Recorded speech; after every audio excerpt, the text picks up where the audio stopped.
Entrevista. Oftalmologia.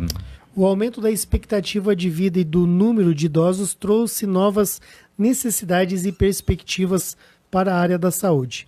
Hoje em dia, uma das principais diretrizes seguidas por médicos e pacientes é envelhecer com qualidade de vida. Por isso, atualmente, os profissionais da área de oftalmologia se voltam mais cuidadosamente para a população de idosos. E, para falar sobre o assunto, estamos recebendo ao vivo o médico oftalmologista, Dr. Flávio Pasquinelli. Dr. Flávio, seja bem-vindo. Feliz 2020 para o senhor, né? Obrigado, Sandro. Bom dia, Francisco. Bom dia aos ouvintes. É um prazer estar de volta. Gosto muito de fazer essas entrevistas, porque eu acho que eu coloco alguma coisa para as pessoas e que são informativas e podem ajudar na prevenção, porque eu sou muito ligado que a gente deve prevenir antes de tratar.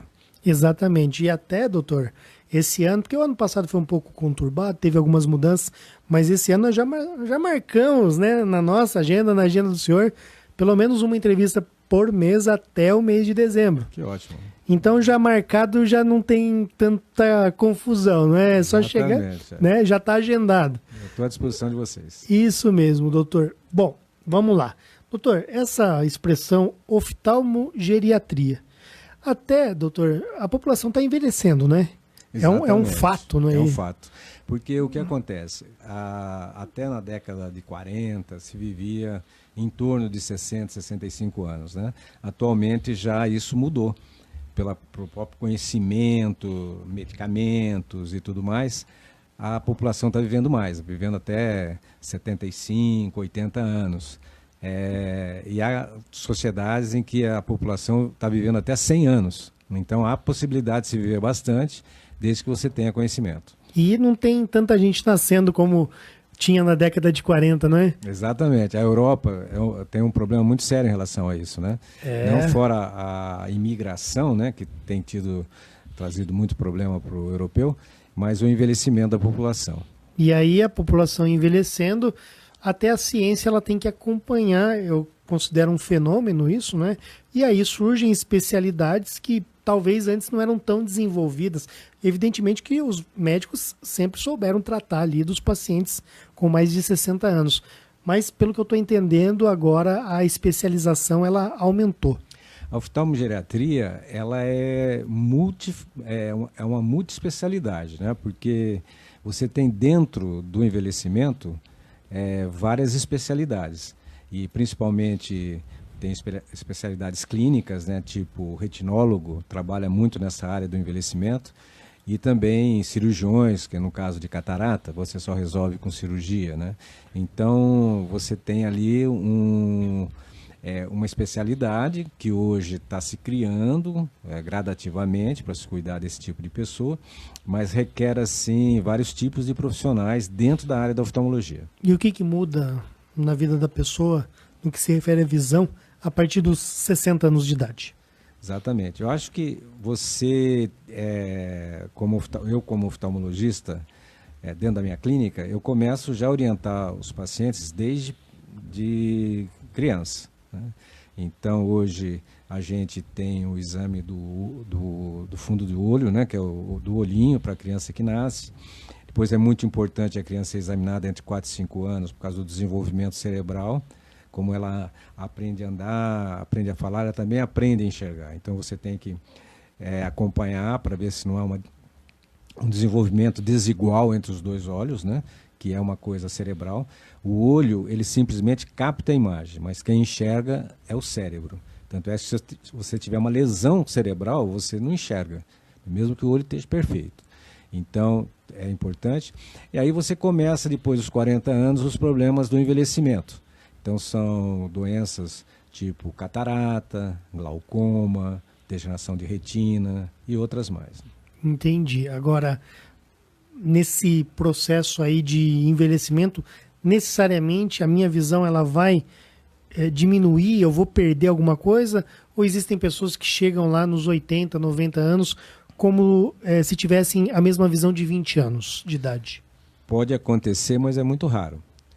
Pelo fato de que o cristalino, o principal assim, fator ali de amarelamento, né? Durante os anos, ele recebe muita irradiação de ultravioleta e isso aí vai amarelando o cristalino. Então a tendência é que o velho tenha um pouquinho, a pessoa idosa tenha um pouquinho menos de visão do que uma pessoa mais jovem. E está relacionado também a alterações refracionais, né? Tipo, começa a surgir a presbiopia, que é aquela vista cansada para perto, você começa a perder isso, quase todo mundo tem esse problema, né? A catarata produz miopia o paciente também, então você acaba ficando míope para longe. No início, quando a catarata começa a surgir, você acaba perdendo a visão de longe, gradativamente você começa a perder a visão de longe, começa a melhorar a visão de perto. Isso já é um indício de que algum problema está acontecendo. Então, realmente, a pessoa de idade ela tem grande chance de ter menos visão do que uma pessoa jovem. Uhum. Agora, a pessoa perdendo a visão, isso vai influenciar diretamente na vida dela. Com certeza. Quais influencia na parte psicológica, influencia até nos acidentes que podem ocorrer, né? Tanto eu vejo muito no consultório pessoas de idade que não conseguem passar na carta, né, no exame de vista, e continuam dirigindo e não tem condições de dirigir. A gente vê que às vezes não enxerga de um olho por algum motivo, ou enxerga mal dos dois olhos e pode provocar acidente. Vira o Mr. Magoo, né? O Mr. Magoo, exatamente. Ou vai descer uma escada, tropeça, cai, quebra um fêmur, né? Então, a visão é muito importante, principalmente no final da vida, porque a gente fica muito limitado. A pessoa de idade geralmente assim, a senhorinha gosta de um trabalhozinho manual, o senhorzinho gosta de assistir um futebol, uma televisão. Então, se não tiver visão, realmente fica muito limitado ali, né? Porque não tem mais aquela atividade de um jovem, né? Então... Agora, o senhor citou aí um acidente doméstico, uma pessoa dentro de casa que tropece e etc. Existem, de repente, cuidados que a pessoa pode tomar uma vez que ela percebe que a vista dela já não é tão boa para evitar esses acidentes? O que eu acho, Sandra, é que primeiro você deve fazer regularmente exames, né, oftalmológicos para poder verificar o que está acontecendo. Porque existe três tipos de doenças que ocorrem com muita frequência depois dos 50 anos. Na raça caucasiana, ou seja, as pessoas brancas, né, de origem principalmente europeia, americana, né, que é uma origem europeia também, é a degeneração retiniana própria da idade, DMRI. É uma alteração da retina. E ela parece estar muito, muito em relação ao infravermelho. Então, por isso que é muito importante se proteger do sol desde pequenininho, né? E aí você tem, na raça negra, o glaucoma, que é uma outra doença também, que se você não cuidar, vai limitar a sua visão no futuro, quando você estiver mais idoso. Então é muito importante diagnosticar isso precocemente e tratar. Tem tratamento. Uhum. A DMRI já é um tratamento mais difícil, mas hoje a gente tem algumas substâncias antioxidantes, como a luteína, que ajuda a prevenir óculos escuro, isso aí ajuda bastante. E o caso da catarata, que é cirúrgica. Então você pode fazer uma cirurgia e resolver o problema de visão. Entendi. E também os erros refracionários, né? Que com a idade você vai começando a ter a visão de perto, você começa a perder a visão de perto, que dá para corrigir com óculos. Se a catarata está inicial, não é cirúrgica, mas você tem dificuldade para longe por causa da miopia, você pode corrigir com óculos também. É interessante que uma das coisas que os oftalmologistas recomendam muito é a questão do óculos escuro no sol. Um óculos com uma lente de boa qualidade. Exatamente. Isso se aplica também aos idosos? Com certeza. O que ocorre hoje também é outro problema, que se usa muito a visão de perto em aparelhos eletrônicos. Então, os aparelhos eletrônicos, a própria luz de LED, ela irradia também ultravioleta. Então, é interessante sempre você, se você é um profissional, se você usa muito aparelhos eletrônicos tipo celular, tablet, você ter um óculos com filtro para ultravioleta, que hoje é chamado LED, né, que é usado para isso daí, que ele é um filtro clarinho. que você pode usar também quando você sai na rua também, mas ele não protege tão bem como os filtros solares mesmo, que são mais escuros e tudo mais, que é mais próprio para dias ensolarados. Mas né? a gente não vê idoso de Ray-Ban, não é? Não vê, é muito raro. Eu acho que eles pensam De chapéu vê, mas de Ray-Ban não, né? Sim, sim. Talvez eles pensem que é algo muito moderno para eles. Não, e eles falam muito para mim assim, não, doutor, mas eu uso chapéu. Eu falei, não, tudo bem, o chapéu ajuda, protege tudo, protege a radiação direta na pele, do rosto e tudo mais, mas não protege do reflexo do ultravioleta. Por exemplo, a catarata tem uma incidência muito alta em pescadores de mar, por causa da irradiação do ultravioleta. O sol bate na água e irradia o ultravioleta no olho e causa a catarata. Então, é importante usar um filtro quando você está exposto ao sol. E até quebrar os preconceitos, né? Porque muitos deles devem ter uma certa vergonha, doutor. É verdade. Mas eu não tenho mais 20 anos para isso, né? Acontece isso. Mas é a questão da saúde que deve estar em primeiro lugar. Com certeza. Né? Às vezes a pessoa acha estranho no começo, mas depois ela acaba acostumando. Até o senhor falou da questão da psicologia do idoso que fica um pouco afetada. Será que a pessoa deixa de viver por conta eu digo de viver com qualidade, por conta de uma baixa qualidade na visão? Eu, como cirurgião de catarata, eu tenho uma experiência assim bastante grande em relação à mudança do temperamento do idoso após uma cirurgia dessa. Então a gente vê que o velhinho chega cabisbaixo, sem condições de andar direito, carregado pela família. De repente se faz uma cirurgia dessa, ele volta a enxergar, ele muda totalmente o temperamento dele. Então é uma pessoa alegre, volta a ser uma pessoa ativa. É impressionante a mudança psicológica de uma cirurgia de uma pessoa que está com catarata e depois de uma pessoa que fez a cirurgia de catarata. É impressionante, melhora muito a qualidade de vida. E no caso do senhor, faz muitos anos que o senhor realiza esse tipo de procedimento. Exatamente, isso aí é uma especialidade, eu sou especialista nisso. E o senhor trabalha aqui em Andradas nesse sentido de fazer essas cirurgias? Como que é o seu trabalho? A cirurgia de catarata hoje nós estamos fazendo num centro de laser em Campinas, porque a tecnologia aumentou muito e você não tem como transportar esses equipamentos, porque hoje a cirurgia de catarata é feita a laser e os aparelhos são muito caros, muito grandes, então não há, é difícil um transporte de uma cirurgia de catarata com tecnologia. Existe essas cirurgias outras aí feitas em mutirão, em SUS, que é uma cirurgia que é possível ser feita, né? Mas ela não é essa mais tecnológica que é a feita laser. Mas é possível. Mas como eu não gosto, eu prefiro levar o paciente para Campinas e faço lá no nosso centro de laser. É um centro em que, como o material é muito caro, a estrutura é muito cara, nós nos reunimos, vários médicos, para montar esse centro de laser e nós temos tudo que é de mais moderno lá. Que interessante. Muito bom, doutor. É bom, André, saber isso. Excelente. Né? Porque, claro, as pessoas podem optar onde elas vão procurar o melhor auxílio, né?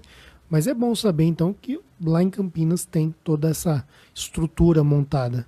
Perfeitamente. Maquinário, isso, tudo. Tem essa tecnologia lá. E no caso da cirurgia, é uma anestesia local? É aquela anestesia geral? A pessoa dorme? Como que funciona? A cirurgia de catarata hoje simplificou muito.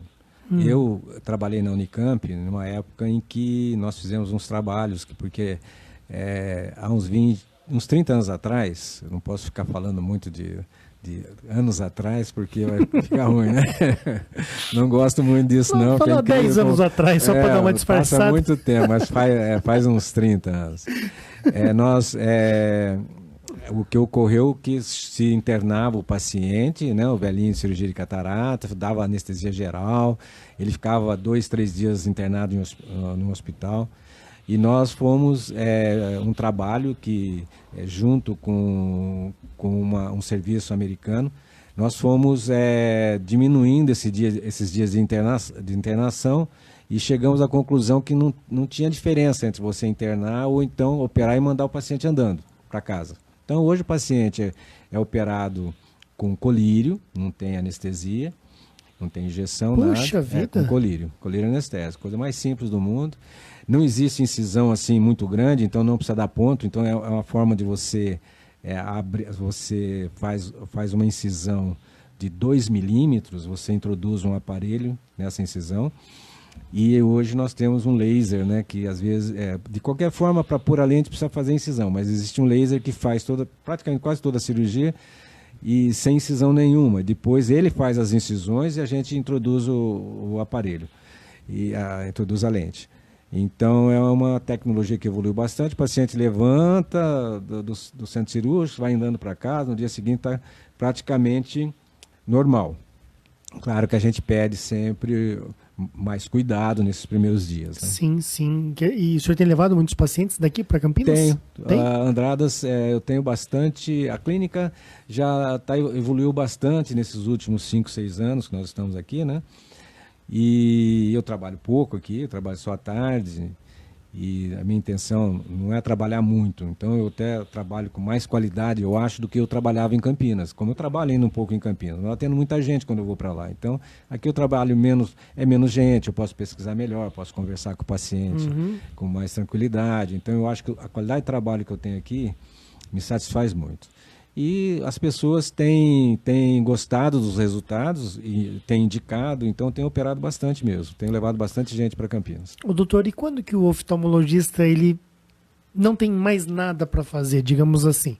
O paciente, o idoso procura o médico e ali ele está perdendo a visão e realmente é irreversível. Existem muitos casos nesse sentido, em que você ainda não tem, apesar da evolução muito grande da ciência, né, das pesquisas e tudo, com células-tronco, e a gente nunca deve ter uma posição definitiva em relação a isso. Primeiro que você tira a esperança de uma pessoa, né? Então eu nunca falo, você está cego, não vai voltar mais a enxergar. Nunca falo isso, porque não tem sentido e não tem um porquê, né? Então, e não se sabe o dia de amanhã. Né? Exatamente. As coisas evoluem tanto, né? A gente então quando existe casos que você não tem o que fazer, não adianta. O paciente chega e fala, doutor, falar que o senhor é bom, não sei o quê, veio, mas você não vai poder fazer nada mais do que um outro colega fez, porque não tem o que fazer, né? A pessoa não enxerga mais. Por exemplo, nós temos um caso de retinopatia diabética aqui. Diabetes aqui em Andradas é muito alto. Então, e vai se deixando, não se cuida no início. Então aí quando já começa aquelas lesões assim irreversíveis, você faz laser e tudo mais, mas não tem um bom resultado. E aí você orienta o paciente, você tenta amenizar o paciente com algum remédio, assim, algum colírio, mas a conduta nossa é mais ou menos essa. Agora eu nunca falo que não existe solução, né? Solução é só a morte mesmo, que não tem solução, né? O resto a gente... E depois outra, dá para viver bem com uma limitação de visão. Dá para viver. Não é bom, claro, mas dá para viver. Sim, tem coisas piores. Tem coisas piores. Doutor, agora o senhor citou então que a diabetes, em alguns casos, leva à cegueira. Informação bem importante. A diabetes, muitas vezes, ela nasce da má alimentação, da vida sedentária e de outros fatores aí agregados. Uma tensão extrema, ansiedade, tudo isso. Ou seja, de repente a prevenção que o senhor citou até, né, no início da entrevista, está na gente parar agora e fazer o que é certo, trabalhar com mais tranquilidade, se alimentar, fazer exercícios físicos. Exatamente. Existem 2 tipos de diabetes, né? Tipo 1 e tipo 2, né? A tipo 1 é aquela que surge mais precocemente na criança, na adolescência e atinge pessoas adultas jovens. Essa já é uma doença mesmo, imunológica, né? Então já é mais complexa. Essa tem que ter um cuidado extremo. Tem que ser acompanhado pelo oftalmologista, pelo endocrinologista. É uma doença que geralmente leva a problema seríssimo de visão. Então essa daí é uma doença mesmo grave. Já a tipo 2 é aquela adquirida, é isso que você acabou de falar mesmo. Má alimentação, falta de exercício, você viver uma vida muito estressada, tudo isso aí pode desenvolver um tipo 2, diabetes tipo 2. E a cenoura é bom para os olhos? Cenoura ou é lenda? sempre é bom. Se não for para o olho, é bom para outras coisas. Não, existe, na realidade, eu sempre falo que eu tenho um remédio que eu tomo todo dia, né? Que é uma vitamina, que entre aspas, né? É uma coisa que eu faço no sítio. Eu tenho tempo hoje para fazer isso. Antes eu não tinha, mas hoje eu tenho tempo, graças a Deus. E eu procurei isso, vindo para Andradas, graças a Deus eu consegui isso, quer dizer, e foi o meu objetivo. A gente bate um suco de manhã com tudo que tem direito, né? Todas as frutas possíveis e tal, que dê certo ali, né? Mamão, melancia, melão, abacaxi, gengibre, tudo que você possa imaginar. Eu colho alguma amora, por exemplo, dá no sítio, eu colho, eu congelo, depois eu bato junto. Então isso daí é uma alimentação bastante saudável, couve, com tudo cru. Que eu acho que eu sou um pouco contra que o alimento frito, cozido, ele perde muito os nutrientes, né? Uhum. Então tudo cru, eu tomo isso aí nós tomamos de manhã lá, eu, minha esposa, e ainda faço para minha funcionária, faço ela tomar, que ela não gosta de tomar, eu falo, não, toma isso aí que toma isso é que remédio. nem remédio. Não gosta, mas toma. É remédio, né? Então é uma boa alimentação nesse sentido. E outra coisa, e até cenoura, bato junto com cenoura. E o que eu acho? Você tem também os polivitamínicos, como antioxidantes, que é o caso da luteína, principalmente a luteína, né? Ok. Doutor, nosso tempo chegou ao final, mas tem uma última questão aqui enviada por uma ouvinte, a senhora Maria Aparecida. Ela quer saber o que significa calásio de repetição, se existe tratamento para essa. É uma doença? Dona Maria, o calásio é uma inflamação de uma glândula, né, chamada meibônio.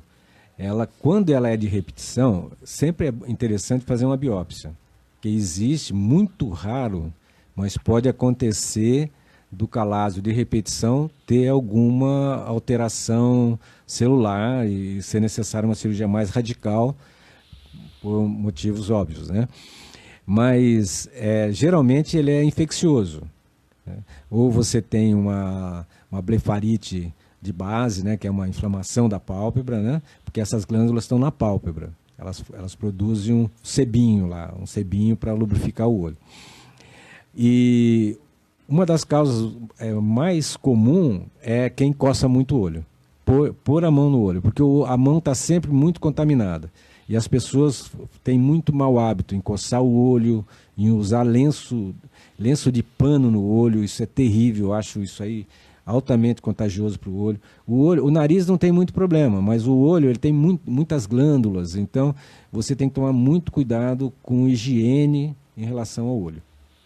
Uma mão, mas de repente. O tratamento do calásio é drenagem do calásio e um tratamento com antibiótico. Exatamente. É um abscesso, né? Isso não deixa de ser um abscesso. Doutor, eu quero agradecer a sua participação aqui no Jornal da Cidade, né? Obrigado, Sandro. E obrigado. Obrigado, Francisco, também. Por transmitir esse conhecimento, né? E até a próxima. Até a próxima, um grande abraço. Nós conversamos com o médico oftalmologista, Dr. Flávio Pasquinelli. Ele esteve participando do Jornal da Cidade para falar sobre oftalmogeriatria.